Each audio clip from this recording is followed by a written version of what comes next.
નમસ્કાર મિત્રો, હું છું ડૉક્ટર કરણ કેશવાલા. આજે 28 જુલાઈ કે જેને આપણે વર્લ્ડ હિપેટાઇટિસ ડે તરીકે ઉજવીએ છીએ, ત્યારે આપણે હિપેટાઇટિસ વિશે પ્રાથમિક માહિતી લઈશું. આ વિડીયોના માધ્યમથી આજે આપણે જાણશું કે હિપેટાઇટિસ શું છે, એ કયા કારણોથી થાય છે, એના શું લક્ષણો હોઈ શકે, એની શું સારવાર થઈ શકે અને એને અટકાવવા માટે આપણે કયા પગલાં લઈ શકીએ. તો મિત્રો, સૌથી પહેલો પ્રશ્ન તો એ કે આ હિપેટાઇટિસ એટલે શું? હિપેટાઇટિસ એટલે લીવર કે જે શરીરનું સૌથી મોટામાં મોટું અંગ છે અને એક મહત્વનું અંગ છે, એના ઉપર આવતો સોજો. હિપેટાઇટિસ એ એક પ્રિવેન્ટેબલ, ટ્રીટેબલ અને ક્યોરેબલ ડિઝીઝ છે કે જેની ટ્રીટમેન્ટ થઈ શકે છે, એ ક્યોર થઈ શકે છે અને એને થતાં આપણે અટકાવી શકીએ છીએ એવો એક રોગ છે. હિપેટાઇટિસને લીધે લીવરની જે કોશિકાઓ હોય છે, એ અમુક કોશિકાઓની ડેથ થઈ જાય છે અને અમુક કોશિકા છે કે જેની કાર્યક્ષમતા ઓછી થઈ જાય છે, જેને લીધે શરીરમાં ઘણી બધી તકલીફો અનુભવે છે. આ હિપેટાઇટિસને સામાન્ય રીતે બે વર્ગમાં વિભાજિત કરવામાં આવે છે. એક તો છે એક્યુટ હિપેટાઇટિસ કે જે 6 મહિના અથવા તો એનાથી ઓછા સમયગાળા દરમિયાન રહે છે, અને બીજું છે ક્રોનિક હિપેટાઇટિસ કે જે 6 મહિના કે એના કરતાં વધારે સમય દરમિયાન રહે છે, અને ઘણી હિપેટાઇટિસ એ જીવનભર રહે છે. તો મિત્રો, બીજો પ્રશ્ન છે આ હિપેટાઇટિસ થવાના કારણો શું? એમાંનું પહેલું અને મહત્વનું કારણ છે એ વાયરલ હિપેટાઇટિસ છે કે જે વાયરસ દ્વારા હિપેટાઇટિસ ફેલાય છે. આ મુખ્યત્વે 4 વાયરસ દ્વારા ફેલાય છે: hepatitis A, hepatitis B, hepatitis C અને હિપેટાઇટિસ ઈ. આમાંથી હિપેટાઇટિસ એ અને ઈ એ ફીકો ઓરલ રૂટ એટલે કે પ્રદૂષિત પાણી અને ખોરાકના ચેપના કારણે ફેલાય છે. હિપેટાઇટિસ બી અને સી એ બ્લડબોર્ન હિપેટાઇટિસ છે જે ચેપી નીડલ સિરિંજ, ચેપી બ્લડ ટ્રાન્સફ્યુઝન અને અસુરક્ષિત યૌન સંબંધો બાંધવાને લીધે થાય છે. ત્યારબાદ બીજું કોમન કારણ છે હિપેટાઇટિસ થવાનું, એ છે આલ્કોહોલિક હિપેટાઇટિસ, જે મુખ્યત્વે 3 બાબત ઉપર આધાર રાખે છે. એક તો છે જે વ્યક્તિ રોજિંદા જીવનમાં આલ્કોહોલ વાપરે છે કે નહીં, એ કયા અમાઉન્ટમાં, વધારે અમાઉન્ટમાં લેતા હોય તો એમને હિપેટાઇટિસ થવાની શક્યતા વધારે છે, અને કેટલા લાંબા સમયથી એ મદિરાપાનનું સેવન કરે છે.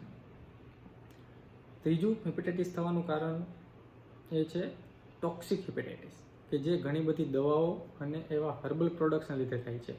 દવાઓમાં એન્ટી ટ્યુબરક્યુલર ડ્રગ્સ, જે ટીબીની દવાઓ છે, એના લીધે હિપેટાઇટિસ થવાની શક્યતા સૌથી વધારે છે.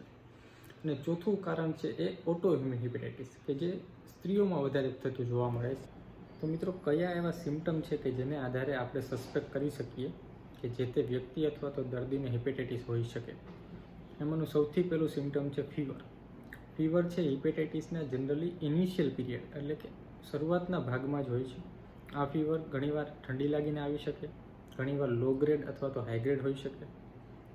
બીજું એનું મુખ્યત્વે લક્ષણ છે એ લિથાર્જી અથવા તો ફટીગ એટલે કે થાક લાગવો અને સુસ્તી રહેવી. ત્રીજું સિમ્ટમ છે લોસ ઓફ એપેટાઇટ એટલે કે ભૂખ ઓછી લાગવી. એનું ચોથું સિમ્ટમ છે નોઝિયા અથવા તો વોમિટિંગ એટલે ઉબકા અથવા તો ઉલટી થવી. એનું મુખ્યત્વે પાંચમું સિમ્ટમ છે એ એબ્ડોમિનલ પેઇન છે, પેટમાં દુખાવો રહેવો. 6થા નંબરનું લક્ષણ છે કમળો એટલે કે જોન્ડિસ થવો. જનરલી જ્યાં સુધી જોન્ડિસ ડેવલપ થાય છે ત્યાં સુધી ફીવર દર્દીનો જતો રહ્યો હોય છે. ત્યારબાદ એનું મુખ્યત્વેનું સિમ્ટમ છે એ જોઈન્ટ પેઇન અથવા તો બોડી એક, સાંધામાં દુખાવો થવો અથવા તો આખા બોડીના સ્નાયુઓમાં દુખાવો થવો. ત્યારબાદ એના લક્ષણોમાં આવે છે ડાર્ક કલર યુરિન એટલે જે તે હિપેટાઇટિસવાળા દર્દીઓમાં ડાર્ક કલરનું યુરિન પાસ થાય છે. ત્યારબાદ એના સિમ્ટમમાં આવે છે પેલ કલરનું સ્ટૂલ એટલે કે ફિકાસ પડતું સ્ટૂલ પાસ થવું. આ એના મુખ્યત્વે લક્ષણો હોય છે. તો મિત્રો, આ હિપેટાઇટિસના નિદાન માટે આપણે શું કરી શકીએ?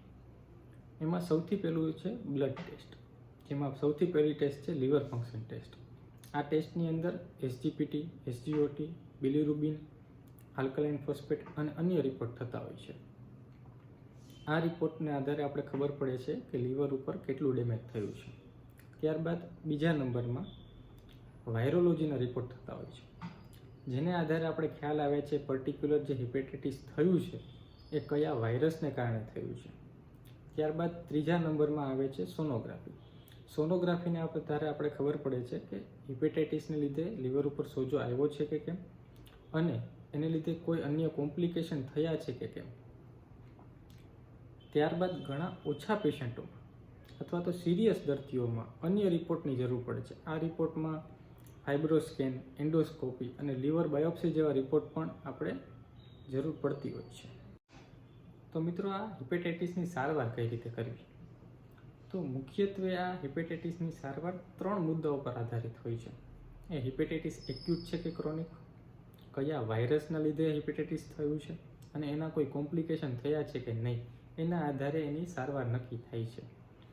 આમાં એક્યુટ હિપેટાઇટિસ કે જે સૌથી વધારે કોમનલી અને અત્યારની ઋતુમાં જોવા મળે છે, એની આપણે ચર્ચા કરશું. આ એક્યુટ હિપેટાઇટિસ થયું હોય એવા દર્દીઓએ શું કાળજી રાખવી? એમાં સૌથી પહેલું છે બેડ રેસ્ટ. દર્દીએ પૂરતો આરામ કરવો. ત્યારબાદ બીજું છે કે હિપેટાઇટિસના દર્દીએ પૂરતા પ્રમાણમાં પ્રવાહી લેવા. આ પ્રવાહીમાં ગ્લુકોઝવાળું પાણી અને ઇલેક્ટ્રોલાઇટવાળું પાણી એ સૌથી વધારે પ્રમાણમાં લેવું. ત્યારબાદ ત્રીજું છે ડાયટ. બને ત્યાં સુધી ચરબીવાળો, તેલવાળો, ઘીવાળો અને બહારનો બજારું ખોરાક ટાળવો અને એકદમ બેલેન્સ ડાયટ લેવું, જેમાં ફ્રૂટ્સ અને હળવો ખોરાક જરૂરી છે. ત્યારબાદ છે સિમ્પ્ટોમેટિક ટ્રીટમેન્ટ, એટલે કે તાવ, ઉબકા, ઉલટી વગેરેની સિમ્પ્ટોમેટિક ટ્રીટમેન્ટ લેવી. 90% દર્દીઓ આ ટ્રીટમેન્ટના લીધે ક્યોર થઈ જાય છે અને બાકીના 10% જેટલા દર્દીઓને હોસ્પિટલાઇઝેશનની જરૂર પડે છે. તો મિત્રો, આગળ આપણે ચર્ચા કરીએ એમ હિપેટાઇટિસ એ એક પ્રિવેન્ટેબલ ડિસીઝ છે. તેને પ્રિવેન્ટ કરવા માટે આપણે શું કરી શકીએ? તો સૌથી પહેલાં તો ગુડ હાઇજીન, કે જેમાં સૌથી પહેલાં છે હેન્ડવોશ. પ્રોપર હેન્ડવોશ કરવા જોઈએ. ત્યારબાદ ગુડ ડ્રિંકિંગ વોટર, કે જે આપણું પીવાનું પાણી છે એ ચોખ્ખું, પ્રદૂષિત ન હોય એવું ઉકાળેલું લેવું જોઈએ. ત્યારબાદ આપણે જે આહાર લઈએ છીએ એકદમ પોષણયુક્ત અને બેલેન્સ ડાયટ હોવો જોઈએ. ત્યારબાદ આ વરસાદી ઋતુમાં બહારનું બજારું ફૂડ આપણે બને ત્યાં સુધી ટાળવું જોઈએ. આટલું કરવાથી હિપેટાઇટિસ એ અને ઈથી આપણે રક્ષણ મેળવી શકીએ છીએ. ત્યારબાદ હિપેટાઇટિસ બી અને સી, કે જે બ્લડબોર્ન છે, બ્લડથી ચેપી નીડલથી ફેલાય છે, એનાથી બચવા શું કરવું? તો જે વ્યક્તિને બ્લડ ટ્રાન્સફ્યુઝન અથવા તો આઈવી ટ્રાન્સફ્યુઝન, ઇન્જેક્શન વગેરેની જરૂર પડે છે, તેને સિરિંજ, નીડલ વગેરેની સેફ્ટી ચકાસવી. ત્યારબાદ બને ત્યાં સુધી અનનેસેસરી ટેટુ અને આઈવી ડ્રગ અવોઇડ કરવા. ત્યારબાદ અસુરક્ષિત યૌન સંબંધો બને ત્યાં સુધી ટાળવા, બને તો કોન્ડોમનો ઉપયોગ કરવો. જેમ કે હિપેટાઇટિસ એ અને બી, કે જેના માટે વેક્સિન અવેલેબલ છે, તો એ વેક્સિનનો યુઝ કરવો. આનાથી આપણે હિપેટાઇટિસથી બચી શકીએ છીએ.